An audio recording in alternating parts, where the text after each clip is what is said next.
Perfectly balanced. Oh man. So here's the thing.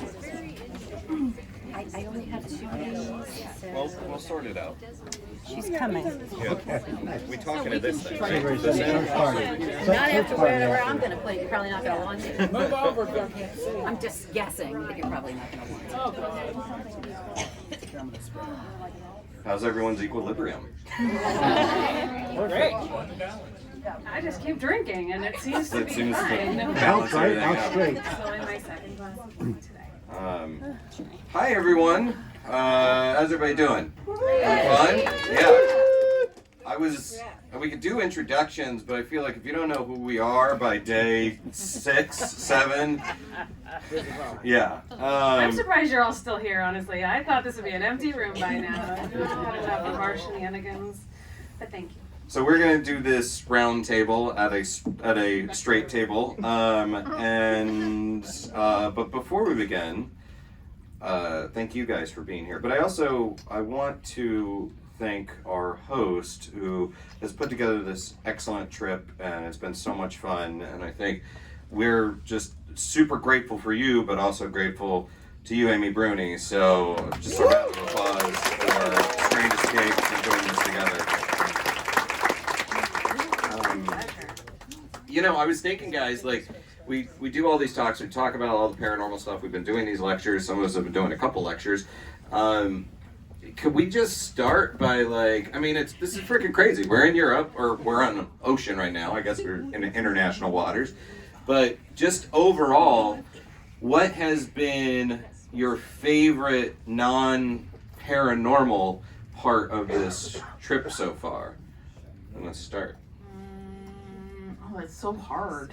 I'll start. Greg will start. I said this in my lecture earlier, so I already have an answer. I'm going to say it again. I just like the fact that we get to hang out on this big floating mall together. We get to go, and you never know who you're going to have drinks with at night. Yeah. You never know who you're going to have dinner with. That is my favorite part about this. We get to have all these fun conversations because we're stuck together. I mean, this is something that I say to a lot of people who aren't sure whether they want to, like, if they come alone to a Strange Escapes event. I always tell people, it doesn't matter if you come alone. You're literally going to meet a bunch of other weirdos that are just like you, and you can have conversations with them, and then you get to leave and you have new friends. So that's probably been my favorite part. Yeah, I would add to that, just meeting a lot of you guys who I haven't already met before, and then having the random like chats at the bar, and mainly at the bar, but folks that came here, and I know, like, I don't know if Ethan and Owen are in the room, but people that like came with their families, and then their kids become friends and are hanging out together. It's just really been a special experience. Yeah, I think along those lines, like, I mean, I have a lot of favorite things about these, obviously, but it has been really fun watching Charlotte, like, interact with you guys, you all and all of you, and she's just, like, really coming out of her shell, and I can tell she's really interested in what we're doing, and so, you know, I think that's been kind of my favorite part, seeing her learn and travel and stuff, but also seeing that maybe she'll carry on the family business, I don't know. Like, Wait, is that? And yet I don't see her in this room right now watching this talk. Well, that's because Mommy needed a break. And there's a really great kids club. And she's also really taken to that. So Yeah. We did do the North Star earlier, though, which was horrifying. Don't do that. We almost got stuck in it. There, all of a sudden it kind of stopped, and then the phone rang, and they're like, we have to go down. There's been a safety. Someone was on there with, who was someone? Yes, you can vouch for me, right? Like, it was, didn't it feel, I knew something was wrong. Was it the wind or the waves? It was the wind, I think, but they were like, so anyway, I digress. That has nothing to do about my favorite part of this trip. It was a fun experience. I wonder about the logic, Amy, of selecting today all the days, selecting today to go suspend yourself in a glass ball over the ocean while it's rocking. Here's the thing, Ben and I were signed up for noon, and we got all the way there, and they were like, we need you to step on the scale and weigh yourself. Yeah, they do. To find out how heavy you are. And I was like, we're out. We're done. We're not doing this. No, what we did, I stepped on the scale and he told me, and I was like, and he was like, oh wait, the ship is rocking, so subtract 5 pounds. And I was like, and then we realized there was going to be 12 people with us in that bubble, and that's when we said, actually, we're good, we're good, thanks. We're not fine. She wanted to pick today because if anything were to happen, right? What if you had just gotten stuck up there? Then you get all your money back. I was looking at the thing. I was like, how do we get out? If there's no way off of that. Like anyways, I picked today because it was really the only time we had. Yeah, and sure. I wanted to do it while the boat was cruising. I didn't want to do it in port. Can you imagine if you did get stuck up there Oh and my we all gosh, disembarked, guys. we'd just be waving at Amy. So, well, c'est la vie, It's my because we're going to Paris. I get stuck in elevators on the regular, knock on wood. It is like a curse of mine. And I was like, I should not go up on this thing. And when that happened, I was like, of course this is happening right now. So anyways, don't go up there. Adam, what's been your favorite non-paranormal part so far? I would say exploring the off the beaten path areas and meeting all the people in the ports that are, in the restaurants and in the shopping areas, and like trying to speak broken Spanish, and just like, I think the adventure of the unknown is really what we do in real life. And so when we carry that kind of thing into the world and travel with people that we love, I think that is the best part. And I'm including all of you in that. People that we love, except for that guy. No, all of you.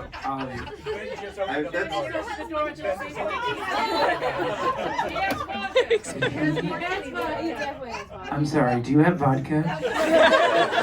Did you bring enough for the class? Did you bring enough for the class?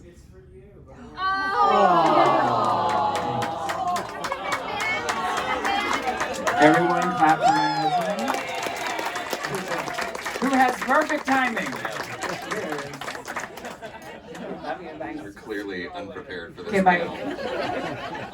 Well, it's a good segue, Adam. Moving around the town, I know, like on ports, I ran into a bunch of people randomly, which just added to the experience. But of course, we visited Stonehenge, Avebury, Marlborough. We've covered a lot of grounds. Yesterday, La Coruna, Bilbao. Of course, we're not done yet. We still have the catacombs tomorrow. But with that said, sort of on the spooky side, mystical side, what have been your favorite moments? Especially because we've had the opportunities to have like these kind of quiet moments at these locations as well, like these personal moments.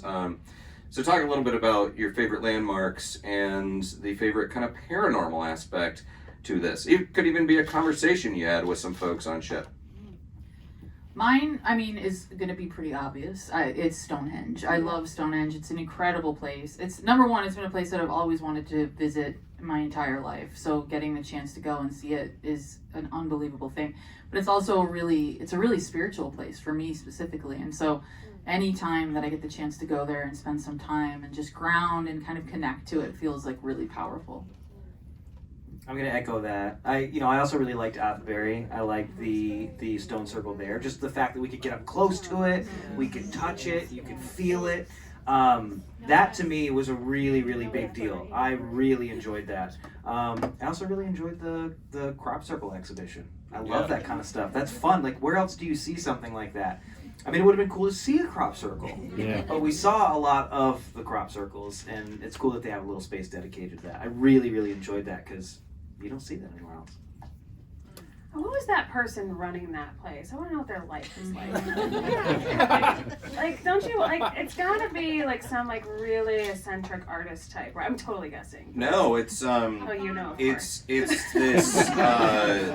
this it's a woman, and she I think lives in Germany, and comes over, and she's involved in like a lot of crazy studies on this. And I was talking to our guide Nick, and apparently she's going to be coming out with some more research soonish. Okay. I thought it was somebody looked like Merlin. That's what I imagined. Well, so everything I said, and probably Merlin. Yeah. Honestly, Avebury Stonehenge was my favorite, but then I didn't really expect to have such kind of a I don't know, like a spirit, no, I guess spiritual. I just felt magic at Avebury. Like it just felt like a really special place. And just being able, I think maybe because it's Stonehenge, you're kind of kept at a distance, but at Avebury, you could just walk right up and you could feel those stones. And Charlotte, there was like a little slot where you could like throw a coin in, and like Charlotte was like making a wish. And, you know, I loved that part of it. And I mean, there have been a number of moments this trip that were like highly emotional, but I thought that was awesome. Just had to check your shoes before you got back on the bus. I grew up dodging sheep shit show. So I was I would say lots of moments. I mean, obviously, yesterday was pretty awesome. We walked into some really great churches, some old churches, and you know, you don't have to be religious to understand what all of those things meant to people per se, like what they mean. So to be around that kind of energy and environment was great. Pre-cruise, going to the Duke, Wellington. Oh, right. Wellington, Duke of Wellington. That was amazing. First off, y'all, the owner's sassy and amazing. Two, hated when we mentioned that we were ghosts, didn't have anything to do with us because all he pictured of us as was like most haunted. Is there anybody here? Are you here with us? Like that's what he thought we were. And then Julie Tremaine quickly corrected. She was Like, look at them, this is what they do. And then by the end of that first evening of us, so before Stonehenge, he had taken us down into the original cellar and like the walls he couldn't touch and showed the thing and told us all the stories. And like little things like that, when you get kind of whisked away to somewhere that you didn't expect, which happens a lot on these strange escapes. Especially if you're exploring cities and they're like, oh, let me show you this creepy hole where this dead thing is. And you're like, what?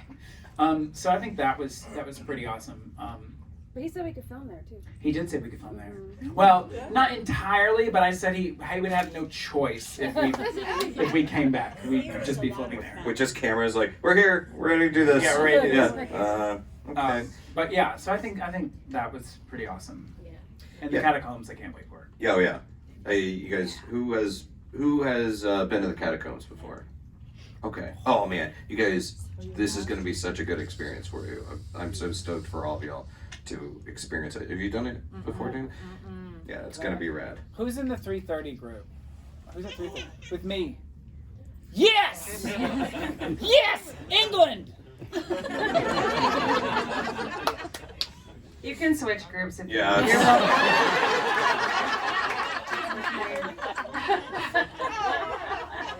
You know, I Please wear those things to the catacombs because it's catacombs! Don't do it. Don't do it. I thought I made the bad dad jokes. The Avebury was great. I love that. I love the fact that we were able to wander around this place that I'm sure other people obviously go there, but it just felt like this kind of preserved town, almost like well, also felt a little bit like I walked into the Wicker Man village for a second, but some of my favorite things have been talking to the guides and then starting up chats with random people as we visit like Bilbao and whatnot. And I mentioned to you, there's a lot of stories out there that I think of like, oh, well, that came from Spain or that came from Europe. But I don't necessarily think about the precise town or region where some of these stories come from. So when we've been interacting with the guides, learning like, oh, that story came from here. And also, I don't know, Santa Campagna, our guide yesterday was talking about this procession of the ghosts, which I had heard of before. And it connects to our spook lights, our spook lights, will-o'-the-wisps, things of that kind of phenomena in the States. So I like connecting the dots. So with that said, have you had a moment to think about sort of your own paranormal theories or putting this trip in kind of perspective with, you know, your paranormal experiences up to now? Meaning like, this is obviously very old country. These are ancients. I kind of like want to start with you, Dana, especially because of your connection to Stonehenge, has it kind of put things into a different perspective at all for you? Sure. I think that anytime I visit a place that has so much history and is so old and has so many layers and layers and layers of just history kind of living on top of itself at the same time, I personally, I almost feel like that kind of psychic part of myself gets sort of supercharged a little bit. You know what I mean? Like it's supercharged. It's more focused, and it gives me the opportunity to sort of like really tap into that a lot more. So I think that absolutely it does. It's sort of like a laser. It just focuses it all in a little bit more. Yeah. I think I talked about this a little bit earlier today, but when you strip everything away, a lot of what we're doing over and over and over is we're telling the same stories. And being able to visit some of these places where the stories originated, I think is so important for people who, a big part of what we do is we're telling ghost stories. And some of the places that we got to visit are the origins of some of the oldest ghost stories that we're still telling. And you get to hear how the locals tell them. You get to hear how the folklorists tell them. You get to hear how the guides tell them. And then you get to see, oh, well, this is different from the stories that I've heard or the stories that I've told. So it's fun because, we're having fun, we're having a good time, but in a way, we're also doing research on these stories that we're continuing to tell. Yeah. That's such an excellent point because, again, I was talking to our guide, Nick, on the first day, on the Stonehenge day, and then also Pete, our driver, who was great and did not get us killed, which was awesome. Yeah, he did good. Pete was good. Yeah. But I was sitting at the front of the bus, and I was just, I was chatting with them about things, and Nick was being like, well, yeah, but here's our perspective on this thing, or here's the other side of that story that you might not know. We're talking about the crop circle researcher, and at one point I was talking about the Rendlesham Forest incident, and I was like, I know that's pretty far away, but what are your thoughts about it? And Pete lights up, and suddenly the guy starts reciting facts and information and what he thinks about it, and I'm just like this is such a cool moment of getting this personal interaction and insight into the story. So yeah, I'm 100% on board with that, Greg. I agree. I mean, I think it would just kind of take, like you were saying, just taking things a step further. It's almost embarrassing to say that I had never been here for as long as I've been doing this. Like literally, I've been investigating now, for a long time. I don't want to say, and it's when people would say, "Oh, have you been to, England or Europe?" I'm like, no, and I just feel like this is. Although one man did make fun of me online, and he said, "Oh, you silly Americans keep coming here to hug old rocks."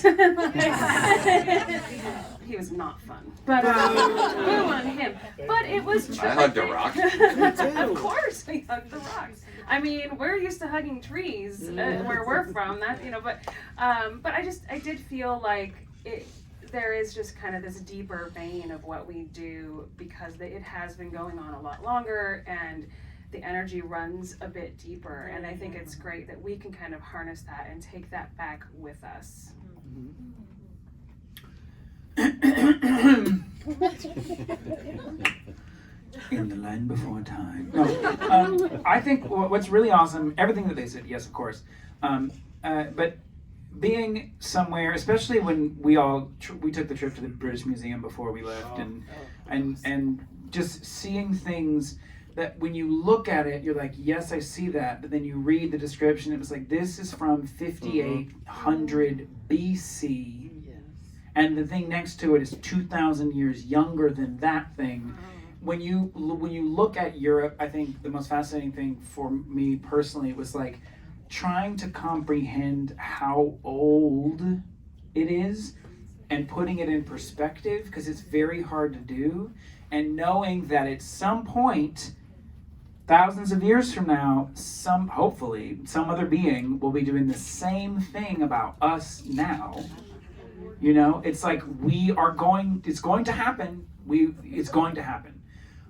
But hoping that, what we're doing and the research that we're talking about, and the art that we're making and the stories that we're telling are still sort of in existence somewhere, because if not, it's really sad.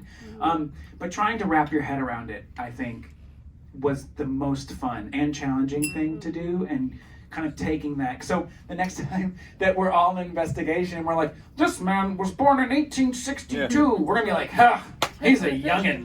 You know, it's like really putting it into perspective, and that's been pretty awesome. Yeah, like going into the Red Lion, also Avebury, right? And seeing a well that predates our nation. You know, I mean, and obviously it should be noted that, of course, indigenous people of America have a lot of rich history and have been there for millennia. We just unfortunately have drastically failed those people and failed to preserve that history. So there's thousands of years worth of history that we just don't seem to care about in the States. But yeah, it's wild seeing that on display. And that rock's been here, you know, a long time. So I want to hear from you guys too, right? Like, so if you have questions, if you want to kind of bring up some points, your cool experiences, if this has been like a hopefully, you know, life-changing kind of trip, I want to hear from you too. And if you have nothing to say, that's also cool, but it's going to be a real awkward staring contest now, and we're really good at it. So, if no, I will say, as we're waiting for questions, did you guys pick up any like spooky souvenirs, like you know, something paranormal themed or whatever that you're bringing home? No, I know you did. Yeah. One of the things that we did that was important for us is we had an extra day before we jumped on the ship. We went to all of the occult bookstores in London. And so I bought a book from every single occult bookstore in London, and I didn't take the stickers off. So I left the stickers on so that forever in my library, I'll know exactly where I got them. One of the things that we unfortunately couldn't take home with me, but I took home plenty of pictures of it, is one of the occult bookstores that we visited is called Treadwell's. And if you know who to ask, in the basement of Treadwell's is a beautiful old fireplace that belonged to Pamela Coleman Smith, who was the artist that created the art of the Rider-Waite Smith tarot deck, which is obviously one of the most iconic tarot decks in the world, if not some of the most iconic art. Like, we're all familiar with artwork from it. So, and she's often not credited as the author, the artist. So it was very, very cool to see her fireplace. Just to add real quick, I know that a few of our friends are going to go visit it afterwards. If you have any extra time, take your tarot cards with you. Put them on her fireplace. I know that's what they're doing. It's the greatest idea. Charge them up with some of the original artist's intentions. Yeah. I know Charlotte she went into one of those stores in Avebury and put together a whole little collection of stones. And then even when we were at Stonehenge, I don't know, this isn't like Hawaii or we're cursed forever, but she picked up a few like really polished rocks she found on the floor, or on the ground there. And so she has that little collection. I got some spirits. Some booze, if you will. Hopefully be delivered to my room tonight. Yeah. Spirit in a bottle. Yes, I've seen that. I mean, like, for real though. Okay. I'm literally trying to figure out how. You know, I don't want to say it. I'm not gonna do it. It's fine. No. So, what did we do yesterday? Oh, yes! I bought something that I could get on eBay, but I bought it at a store, because Greg's like, you could get that on eBay. I didn't know I was going to ruin the experience. You ruined it! I was just trying to save you a few bucks. It was a cool... And you literally just bid on it.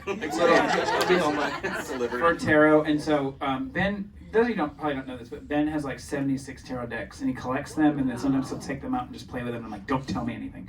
But he'll like play with them and like look at them, and so he's gonna pick, he's gonna start doing like like a tarot card of the week, what it means for him or whatever, and just put it in the hands of it on our little altar that we have, which is kind of fun. We got to go to the Tower of London, and we did the Super Bloom, right? And so while we were there, there's a section where you can walk and you can ride up to the tower, and the woman working there, she's like, this is what we want you to do. We want you to go and touch the wall of the tower. Like, you can put your hands on it and you can touch the tower. And so while we were there, we were like touching the tower. This little tiny piece of it fell off the tower, off the wall. And Ben was like, Sklink. He was like, I have the tower in my hand. I have the tower in my hand. And I was like, did anybody see you? He was like, no. And I was like, all right, cool. Walk. We were like, we were like.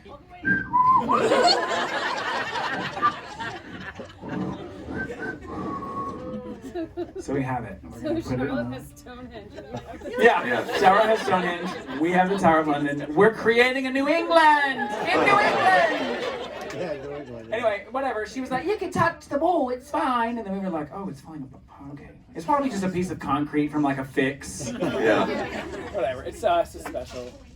I also hit up a bunch of the occult bookstores, but the item I picked up like 4 things at this bookstore, and it was in Covent Garden. It was this alleyway, and it's a Alice in Wonderland themed bookstore, and the guy has a lot of antique original copies, first edition type things of Alice in Wonderland. Incredible. So I'm poking around in there, and I was like, so what about any occult books? And he lights up, and he's like, over here.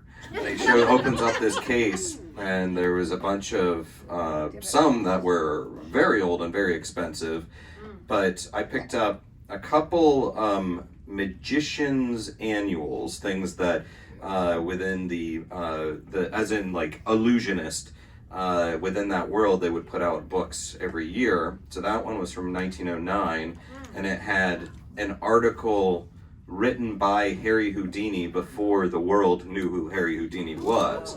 So that was pretty wild. And then picked up a couple other like Spiritualist Society papers and pamphlets. Pretty wild stuff. But the Houdini thing, I'm pretty stoked about. Yeah. And did you have a question? I do have a question. It's not about our trip. Oh, it's okay. We were talking to Adam during our little cocktail get together the first day of the trip Oh here. God, what did I say? You were talking about past lives. Oh. And I've always been curious about that. How do you find a legitimate person Has a past life?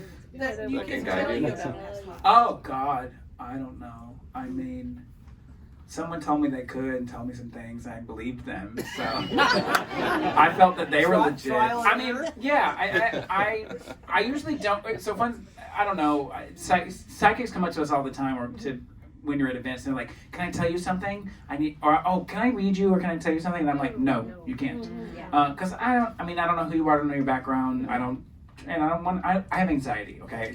You're going to tell me something and I'm not going to be. This woman that did the past life thing for me, she had a lot, I said, yeah, go ahead. And I was like, well, what if you tell me I'm going to die? She goes, if I see something that's unavoidable, I'm definitely not going to tell you. And I'm like, then don't tell me that! But she said a lot of really interesting things that really specifically matched up to me. So I tend to gravitate toward things that are really specific that nobody knows, and she's telling me, I'm like, how do you know that? So I guess that's it. I don't know. The way that I go about it is I sort of always assume that the person is not telling me the truth, and then I grill them. I mean, here's the thing. Like, again, this is something that Greg and I talk about a lot, but like the role of psychic or the role of a spiritual person facilitating an experience for you is a deeply important and personal experience. Mm-hmm. And in order to choose the person who can do that for you, it shouldn't be a very easy decision. It should be a difficult decision, and it should be a matter of really sitting with multiple people and finding someone who feels right. Yeah. And more often than not, you will walk away from the interview process or the seeking process and be like, nope, this feels really wrong. But also trusting your intuition is part of that process. Mm-hmm. You'll know when you find a connection. But just remember that these roles in society should and really aren't, unfortunately. They're very important roles. They're facilitators of big, huge emotional moments for people, initiations for people. So that we should really, hold them to a much higher standard than we mostly are at this point. So with saying that, look for people, look for other people's experiences with that person, and compare and contrast and really do a lot of work to find someone, because there are people out there who are genuine and really can do those things for you. Okay, thank you. Yeah, I also think this is completely not separate, but when people start talking about past lives, or if they're getting hints at what could be, what they feel is a past life, that could also, I mean, this is just my opinion, of course, but I feel like there might be something about the idea of that past life that is resonating with you that you might just need to take a closer look at. It might not necessarily actually be your past life, but something about the symbolism of it or the energy it's bringing you, it's supposed to lead you somewhere kind of psychologically or emotionally. Because our psyche, it speaks to us in strange ways, dreams, feelings, emotions. And so if you can't find the right person right away, but you do feel like you're getting glimpses of some sort of past life, maybe look at that a little deeper, like what that role means to you and how that could be affecting you in this life. Okay, thank you. It's a good question. Did you feel that? Do you feel that kind of connection to Stonehenge in particular? Is that connected to something you believe is part of your past life, or? I don't necessarily. It's funny because whenever we think about past life regression, or we think about people helping us through those, oftentimes you'll have people who think that I was a princess in a past life, and really, like if reincarnation is a real thing, most of us were probably kicking rocks and like doing really boring things, just trying to live and survive and being farmers. And so I don't necessarily know if I feel a connection to it through something like a past life, but as someone my ancestry is Scottish and very very much from this part of the country, I feel an ancestral pull to it, if that makes sense. It does, and I think a lot of people probably do. It's in your DNA. Yeah. It's in your DNA. That's my feeling. I have a connection to Scotland that's just been weird. I've always felt it, and I lived there many years ago, and then I was back there recently, and it's one of those places that I'm not going to say I was. I probably ran a bar or something, probably. But when I do touch that soil, I'm like, I just feel like home somehow. I just feel that connection. It's not specifics. It's not distinct. It's just like I feel it in my bones, you know.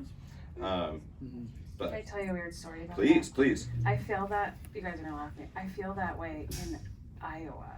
But here's the thing, every time I go to Iowa, I'm like, oh my gosh, I was adopted on one side of my family. Guess where my entire adopted family lives? Iowa. Wow. And I like the first few times I went there to film, I was like, I just feel like so. Like, I just want to stay here. I always would like look at real estate. I'm like, Amy, what are you doing? I felt something weird about Iowa, and that is where almost all of my blood family is. Wow. Yeah. That's how I feel. That's how I feel a little bit about like Boston, like Faneuil Hall area, like Boston downtown. When I first stepped on there when I was 18, I was like, something about this is magic. Like the East Coast magic, Salem, something about that to me is magic. And then I was always obsessed with like British culture growing up. I had British flag pendants. I had a shirt that was made of a British flag. I went to Urban Outfitters and bought a giant British flag as a ring divider. Like, what? And then I'm 58% English, Western Europe. Like, it's weird that your DNA sort of plays a role, and your family history plays a role in like how you connect to things. I did my ancestry recently, and I am, if you couldn't guess, just a big white bag of flour. 99.9% from London and Scotland. So I don't really, it's funny, I don't really feel that feeling as much, but I think it might be because all of my ancestors were traveling ministers and horse thieves. So we moved around a lot. So maybe my home is with my friends. Yeah. Any place you hang your hat is home. Any other questions? I'm gonna make myself sound like a crazy person, so I doubt it. and I'm gonna try to make it quick. And I should probably not even say the story. Should I film it? I guess so. So I went to the catacombs 20 years ago with the Girl Scout troop, and we were all like 13. And Were you selling cookies to the dead? No, but we did get there by selling cookies. So, yay, Girl Scouts. So I was a very anxious and a very imaginative 13-year-old to the point that I like read a book once and decided that I was possessed. So like I am that child. So while we were in the catacombs at one point, one of my fellow Girl Scouts like touched a skull. And I literally was like, we're haunted. We're haunted now. And I like wiped out my entire experience because I went home and I was still terrified that we were haunted. And like, so now for like 20 years, I felt like I need to apologize to a skull that is one of a bajillion skulls. But I don't know. Should I go into the catacombs tomorrow and be like, sorry? Yes! If you feel it. Praise, clap! Go into the catacombs. I mean, it's torture what we do to ourselves as teenagers when it comes to hauntings and ghosts and Ouija boards, and like we literally petrify ourselves for the rest of our lives because we're going through a lot. And so yeah, you definitely need to get in there because honestly it was probably just you and you internalized that and it's been building up ever since. So just pick a skull, any skull. You're gonna and say cry. sorry, and you'll be You're gonna cry. It's gonna be cathartic. It's gonna be Greg and Dana's responsibility if I cry. That's where we're. We'll have our cameras at the ready. So you think you're still possessed? No, we're not. I hope You're not. Maybe he'll come out tomorrow. I don't know. Probably not. I think he'll be just fine. Her entire body melts away. I'm just 80s looking. horror movie. I'm looking forward to the conversation you're gonna have with a guy. It'll be like, I'm looking for a skull. So, can you help me out here? We have a lot of skulls that you're looking for. Do you know what's also really weird? I went viral on TikTok a couple of months ago because we found skulls in our backyard. I found skulls in the backyard. They were stone. They're stone. I looked at this house before and I was like, it's a house, we're moving in. And that was it. I was just like, I can sign the lease immediately. So we signed this lease. I had not been in the backyard. I'm moving stuff in, and I looked to my left out a window, and I realized that there are just skulls in the backyard. Walkway, yeah. And I was like, those are skulls. Those are skulls. Why are there skulls in the backyard? Those aren't skulls. Those are rocks. And I freaked out about it. I was like, maybe it's aliens. I was like, why are there alien skulls in the backyard? That doesn't make sense. But they look giant, but they're skulls. So I recorded this TikTok, and then the girl who had made the skulls and put them in the backyard found the TikTok, and then I went viral, and it was on like Newsweek, and so my entire life revolves around skulls, I guess. I need more explanation. Why did she bury her skull she made in the yard? It's a bog. It's just water, and we live in Seattle. So when it rains, which is all the time, the backyard just drowns. So they had tried to, it's really not safe and they're falling apart. So they had put these stone skulls in the backyard, and then when they moved, they forgot about them. Oh my god. But wait, but why did they put the skulls in the backyard? So that you can step on something and not be in the water in the backyard. They're stepping I stones. have so many questions. Find me at the cocktail party and I will answer any question. There's a lot, and they're falling apart and they're not in great shape. But she left them there when they moved. All of a sudden, that was. I swear, if you just find something weird in your house or like a random door or something, it's like TikTok gold. Like you just. It was literally like TMZ printed it, and they were like cryptid enthusiast. And I was like, I don't know how did I become a. So now all of my social media is like cryptid enthusiast. Lean in, I like it. Yeah. That reminds me of the headstone someone was using to keep their dog in the yard that we found. Episode of Kindred. Yeah. Well, all right. Someone else have a question? No pressure. It's a tough act to follow. Any other thoughts? Anyone? No? Oh yeah. All right. First of all, I want to say, Greg, your presentation today at Avebury was great. Oh God, thank you. I appreciate that. Thank you. What seems to be a kind of reasonable scientific theory about the magnetic field of the Earth. And a young lady back there brought up quantum entanglement. Yes, sir. Which kind of links into current UAP theory. Sure. And consciousness and how it affects things and all that jazz. CIA came out with a study, or at least released something saying what we're doing is real. Sure. You know, that kind of stuff. How does the panel feel about all that? Because it all seems like it's linked somewhere. Yeah. I think we probably all have a varying degree of the same answer, which is that the more you are into it, even if you come from it, because we all come from like a ghost background, but the more that you research, the more people that you meet. I'm a big proponent of hang out with the weirdest people that you can find, safely anyway. This is a good place to do that. Strange Escapes are a wonderful place to do that. But more ghost hunters should hang out with cryptozoologists and UFO hunters and magicians and witches and all that stuff. Everyone should hang out together, because I think the more you do that and the longer you do that, the more you find, wait a second, we're all having variations of the same experience. Yeah. There's something that's just manifesting maybe differently for each of us depending on what we choose to believe, or what blinders we've had put on because of, you know, our culture, our background, our own skepticism about things. I do 100% believe that it's mostly all the same thing, just manifesting in different ways.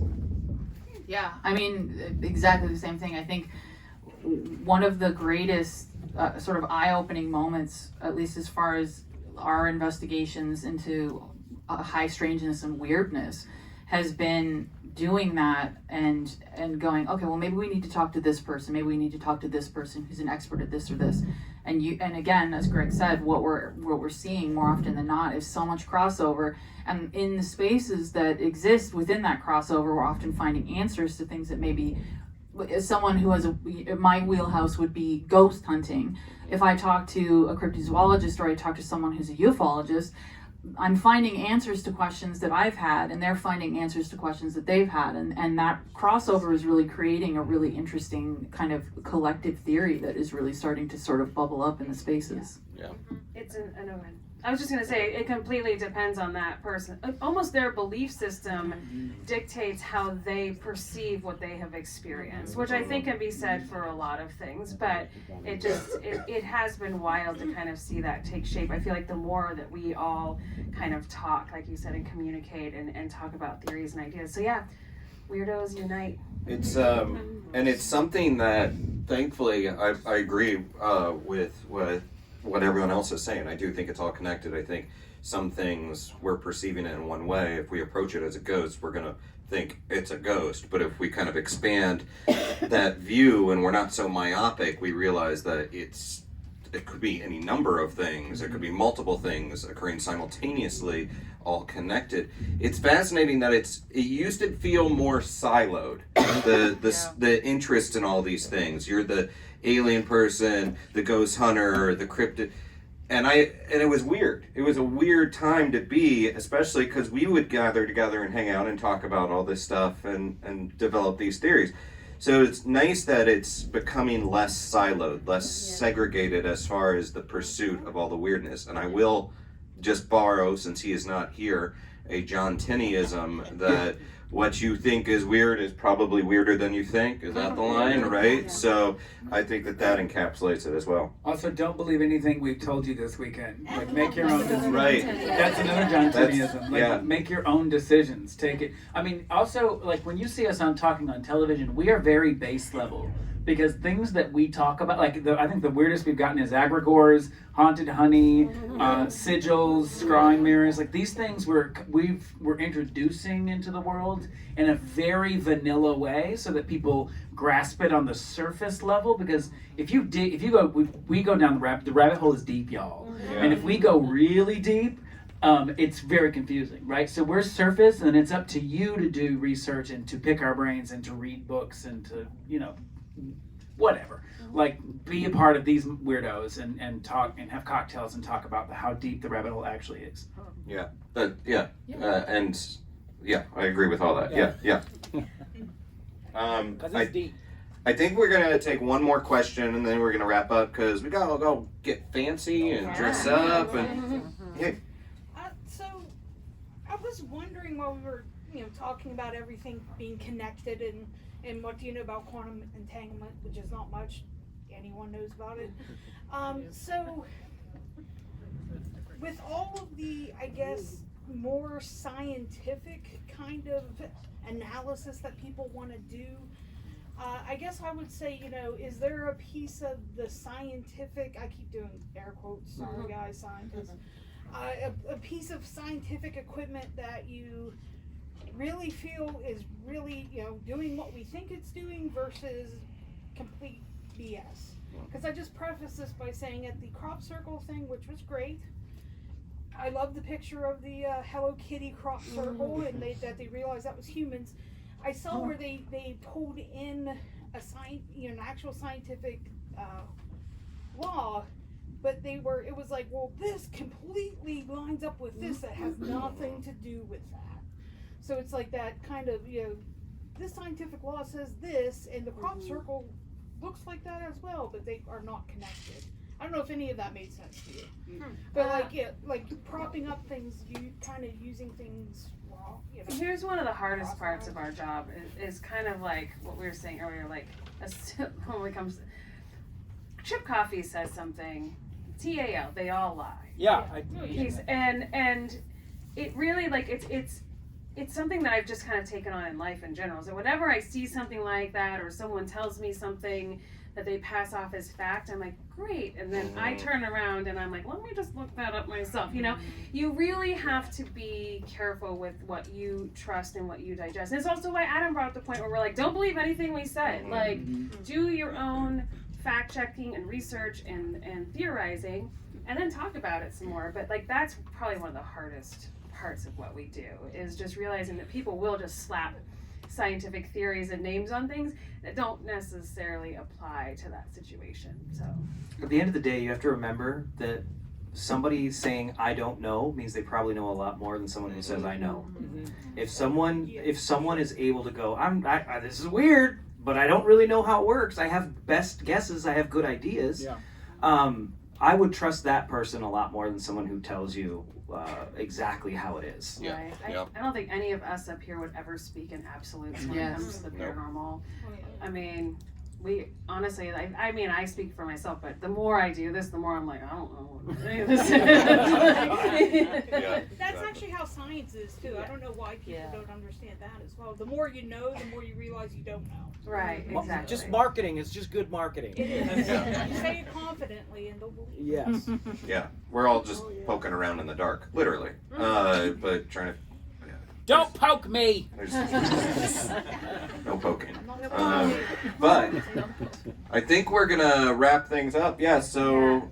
I mean, this is our last moment, kind of all. Well, we're gonna have the cocktail party, obviously, but I did want to remind you guys. These guys, obviously, this is a great adventure, but our speakers are here. They do not get paid for this. They are here. What? I'm sorry.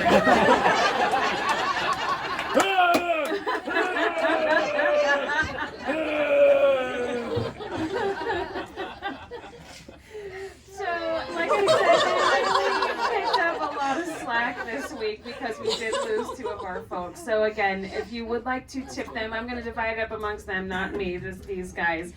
You can just Venmo Strange Escapes, is at Strange Escapes. So relax. I appreciate it. I really appreciate all of you guys this week. You guys have been amazing, and thank you. We so appreciate much. you. We appreciate you guys.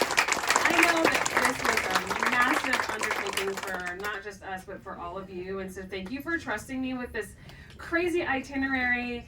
And I know it was just like, it's been a year. Like we had 2 cruises canceled before this one. So thank you for sticking with me. And now I don't know how I'm going to one-up this for next year. So if you have any ideas, let me know. So we will see you for the cocktail party. Thank you so much. Yeah. Oh yeah, we are doing a group photo at the cocktail party. So get fancy. All right. Thanks, guys.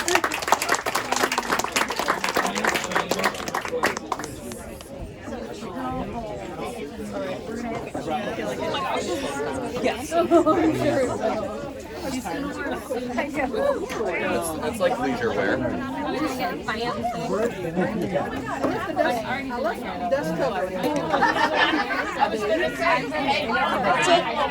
Knock over his phone. Thank you. Or somebody knocks it off.